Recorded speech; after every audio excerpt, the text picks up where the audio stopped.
Okay. All right. So good evening. Hello, this is Niki in Japan. I'm now here with my second victim with my COVID-19 chronicles.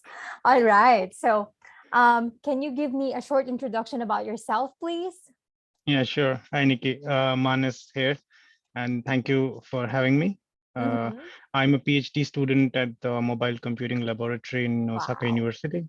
And yeah, I'm a second year PhD student, so I have one more year to Wow. go, Yeah. and then I Wow. Good can. luck. Good luck. I'm excited for you to Thank you. finish. Yeah, It must be like me too. a long way to go, though. It must be tough. Yeah, I mean, the PhD in Japan's shorter than other countries, so Oh, really? that way it's better, easier. But Ah, yeah. that's something new to me. I didn't know that it's different from other countries because I've also had masters in my home country, Mhm. and I thought like doing the thesis actually not only in masters but like I think in any kind of study if you do your thesis Mhm. it's hard and challenging. So kudos to you. All Thank you so much. It's right. yeah, it's I think it's not just me. I have a good team and I have a great professor, so it's not It's a as difficult teamwork. as it seems. Yeah, it's Nice. more of a I'm glad teamwork. to Yeah, hear positive feedback about PhDs. I mean, I know PhD programs anywhere is challenging. yeah, All yeah. right. So, So let me get to my questions. mhm, So I'm doing this project because I wanted to know how people managed COVID. I've been hearing a lot of different perspective from different people. Mostly, they're like they miss their life due to the restrictions made by the COVID pandemic. So can you tell me what were you doing before the pandemic broke loose? okay. So pandemic.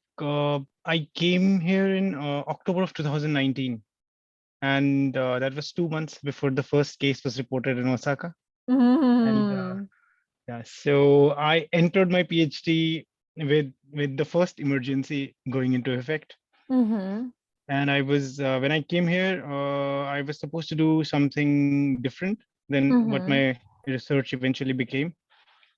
So it kind of changed the whole I would say the direction of my Right. research and probably my career for the Oh, next 2 years. So yeah, I think the first emergency came into effect in the March of uh-huh. 2020. Yeah, and Yes. that's when I entered my PhD. So Uh-huh. yeah, So so you really traveled to Japan to take your PhD. yeah, Okay, but so because of the pandemic, some things have yeah, to change. yeah. My research problem changed. I was supposed to work on augmented reality kind of stuff, Wow. and but because everything changed and we were not sure how long it would be and whether I would have access to the laboratory and the equipment and stuff. So my sensei and I we decided that it's better to do what I was doing earlier than to Uh-huh. do something new, because if I get stuck, then uh, like nothing was clear at the moment about whether how long the emergency would last, how long the Uh-huh. pandemic would last. So yeah, so I just continued doing what I was doing, something new, of course, but then Ah. yeah, so it kind of I came here to do something new, and thanks to like my PhD research was something very different, was supposed to be something very different from what I had done in the past. Hmm. But because of the pandemic, it just became an extension of what I was An doing. extension. So Well, at least it's yeah, something that you know what to do already, because if it's an yeah, extension of a previous study, then you're a subject matter yeah, expert then. yeah. But it's also like I came here and my professor also gave me a shot at doing something new. But I'm doing it now. So yeah, Uh-huh. I'm starting November 30th. I'm doing it. So yeah, Ah, so you're working on your new research. new Oh, good research. Yeah, yeah. job. Wow. Thank you. Yeah, Wow. it's The reason I think taking further studies is difficult is because you have to be creative, right? When you do the yeah. study, when you think of a research problem, you have to be creative, how you would attack it, how would you do your methodology? Because Mhm. I'm I actually finished physics and then I took masters in engineering, and honestly doing thesis and research is challenging for me because I'm not creative enough. No, you're doing this podcast, and I've seen your shots, and so I think I don't think creativity is an issue. So I think you should take up doctoral research. You'd fit right in. Okay, Yeah, I that's a good encouragement. I will. I'm actually you working should. on some applications now. I might ask you after this. I might ask you about university stuff in Yeah, Japan. sure. Yeah, Okay. of course. So anyways, back to my COVID-19 questions. So basically, like, how was it during the pandemic? Like, was it a problem to you, or were you thriving during this Um, whole time?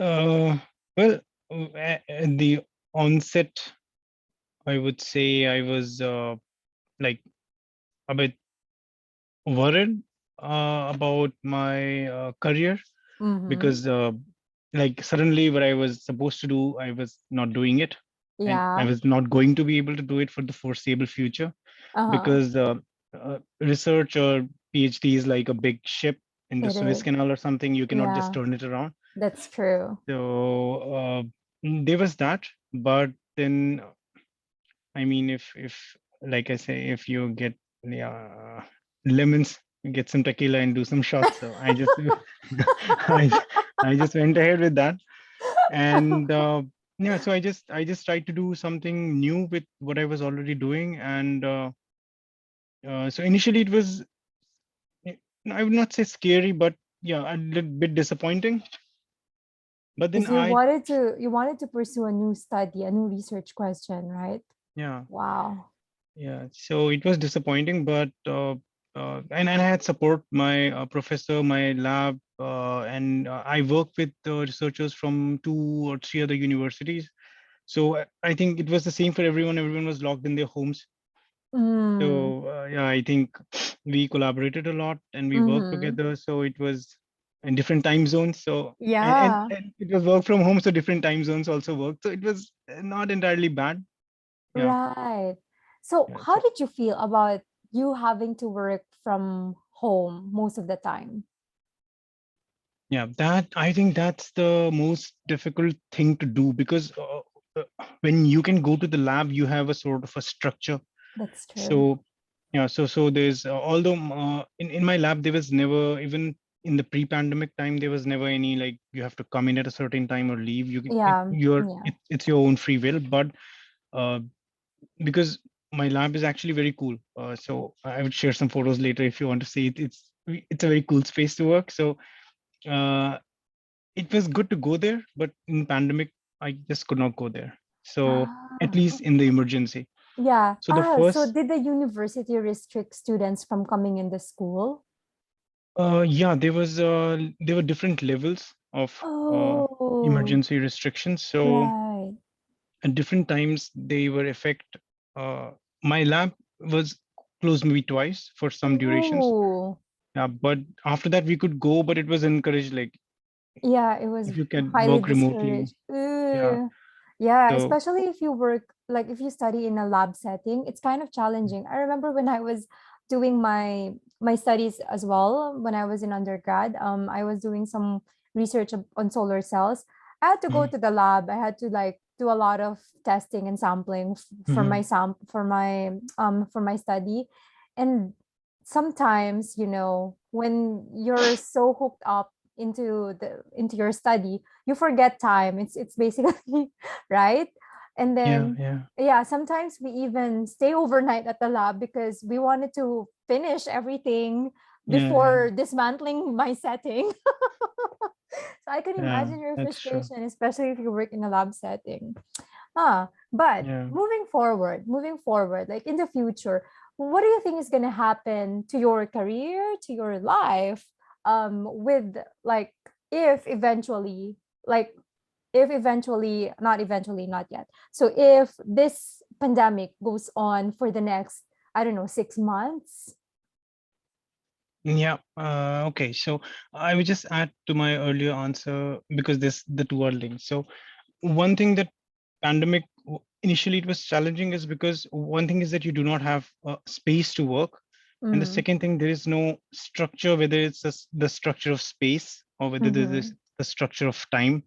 So what happens is as you you're locked into this small space of your apartment, and Yeah. you don't have a sense of time. Yeah, So you you lose lose track. track of both, and then Yeah. it's very corrosive in a way. So what I try to do in this is that I I set some own personal goals, and I Mm, was not alone. My girlfriend's here, so we kind of set up some goals like, okay, we're going to do something new, or we're going to learn something new. that's So, nice. or yeah, so for example, I learned a new programming language. I learned a new Wow. framework.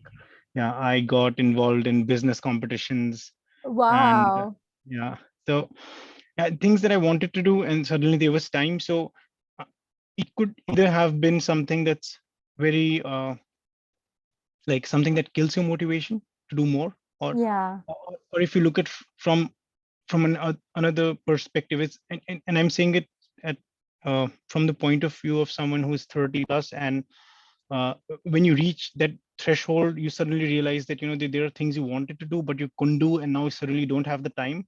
Yeah. So I just But now is the time. yeah. So now the pandemic just kind of gave me the time to do these things. Wow.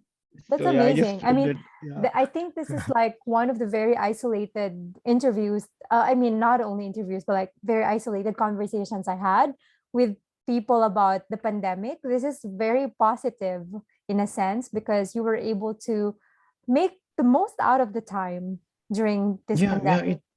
it was like you feel the same thing, the monotony, the boredom, the I mean, I would say sometimes you're even low, your energy levels are sometimes low. But then what happens is that if you do these other things, so say I participated in Ericsson Innovation Awards, and Osaka University reached till I led the team, and we reached till semifinals. In Hult Prize, we reached the Peru regional finals Impact Summit. Wow. Yeah, so even though we were locked in our homes, we Yeah. could interact. So every day I was interacting with 4 or 5 people on something, whether it was a business project, whether it was a research project. So there was no, I mean, there was spatial isolation, but there was no social isolation for me. I was talking to everyone. Yeah, that's So nice. That's nice that you didn't feel isolation, unlike yeah, so most of like, most of yeah, popular opinions. That's really yeah. good. So like in the future, after this pandemic is hopefully over soonest, what are your plans? Like short-term plans after the pandemic? I think now that everyone's been vaccinated, and unless, and God forbid, another Yeah, new wave comes out. strain Yeah. comes like attacks us, I think Yeah. things are pretty much stable now, and it's only going to improve. So yeah, I think now two things have happened. One, it's like staying at home is no longer boring, and then I think for most people it's no longer a necessity. Their organizations, their, I think, bosses and supervisors, and no one expects, they think that a hybrid model of working from home and Yeah. working from the office is good. So I think Yes. given that in mind, actually what I've been doing in the past 6 or 8 months has kind of led me to a place where I'm more inclined towards entrepreneurship. So yeah, so I think Oh. I'm just going to go ahead with that, and probably work, if I have to, after I graduate, take up a remote position of some kind, and just Mm-hmm. yeah, try to That's build some good. tech I business. think Yeah. this interview is very inspiring for everyone because most people are complaining about how much how much of their lives were stuck because of the pandemic. But hearing this, I think this is an inspiration for everyone that you can make the most out of this time. And then you can pursue your passion, you can pursue new things for you to learn. And yeah, you're a testimony to Yeah. that. Thank you. And I would also say that one thing that helps, especially in this time, is to, for example, like I connected with you over Facebook for a specific problem, and I may have asked other people also, and not everyone helps. So thank you for that, and you were very kind to help, and like very forthcoming to a stranger that you don't know. It was Oh, no very nice of worries. you. I mean, we So are. I yeah, think that if a foreigner reaches out to me on Facebook, I mean, I would feel the same, like when I'm lost, especially here in Japan, I would not hesitate to ask for help from anyone, and I'd gladly lend a hand if I can. So I'm Yeah, so I happy to mean be of that's help. yeah, but it's also not the norm. It Ah, doesn't yeah. like yeah. So thank you for that. So I think one way is to find people who do the things that you want to do, or who so community is one thing that Mm-hmm. that can help. And sometimes it's difficult to find people like that. So what Yeah. happens is you can maybe do courses of some kind, like boot camps, and like participate in these kind of competitions where people get together. So Mm-hmm. what really, and see, for me it was easier because I was part of a larger university ecosystem. So I can understand for foreigners who are working here, and because work is a very different environment than Environment, a yeah. university. Yeah, That so is true. maybe some clubs could help, or like the group we have Osaka residents in Japan or Mm-hmm. something. Yeah, Mm-hmm. so I mean, in that group people often post, and I think that, I mean, you have to reach out, because Yeah, and you that's the have to only keep reaching way. out to many people, Yeah, and then maybe yeah. that's the case though. But yeah, again, thank you for sharing this with me, and that I will be sharing with my viewers. Very few No, viewers on YouTube, thank you but for having me, yeah, Nikki. this I is was very happy to share my insightful. experience. Yeah, this is very insightful for me as well, like especially for me, because I'm also doing similar, like similarly, I'm doing similar things to you, and I think that this encourages me to pursue my passion too. All right. Yeah, So I'm glad it does, and yeah. I think we should, because I think you're already doing pretty good. So Ah, I wish you all the not success. really. Yeah, All right. So that's all for yeah, today, Manas. Thank you so much yeah. for your time. Thank you for I having me, really Nikki. appreciate this. Yeah, thank you so much. Thank you.